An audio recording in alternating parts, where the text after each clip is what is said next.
Many companies across the globe have this thing as something called employee of the month, as a part of rewards and recognition criteria or policy within the organization.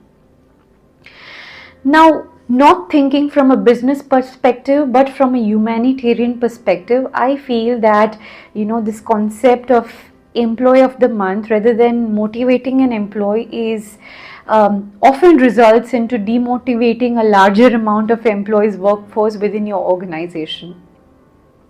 It is something I personally feel that might hamper a work environment within the personnel's relations within your company. Instead of team bonding, it might create a not just an highly competitive but highly demoralizing environment as well. I'll tell you why from a humanitarian perspective. For instance, one person has received this reward of employee of the month or employee of the year.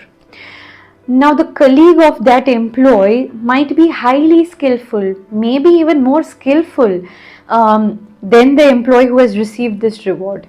But every human goes through certain phases, downfalls in their life, and there might be circumstances where the employee, the colleague who have not received this award, who is rather more skillful than the person who has received,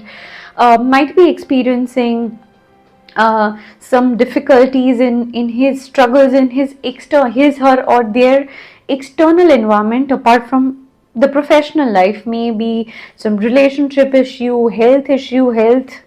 within the family member itself, that the person is unable to give 100% within the company for a specific amount of time, for a temporary phase.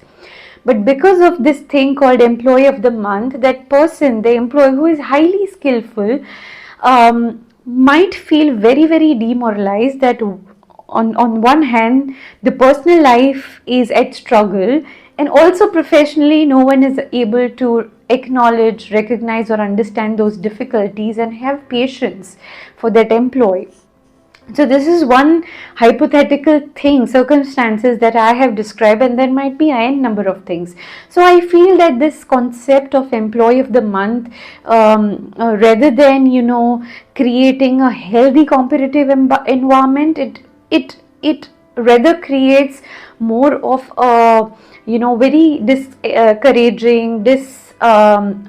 demoralizing, demotivating kind of a work environment where even highly skillful employees might feel demoralized at times, and might be one of the reason that they would feel to quit your organization and shift to another place, because that feeling that they are feeling, it's something that they don't want to experience that feeling even for a temporary phase, because they feel that the company where they have worked for 10 years or 5 years, they are not able to understand. So as I said, it's from a humanitarian perspective, but also when we talk about emotional intelligence in a workplace, this is also one of the factor that is to be considered as a part of emotional intelligence while designing the companies, creating policies around rewards and recognition among the employees. Don't you think?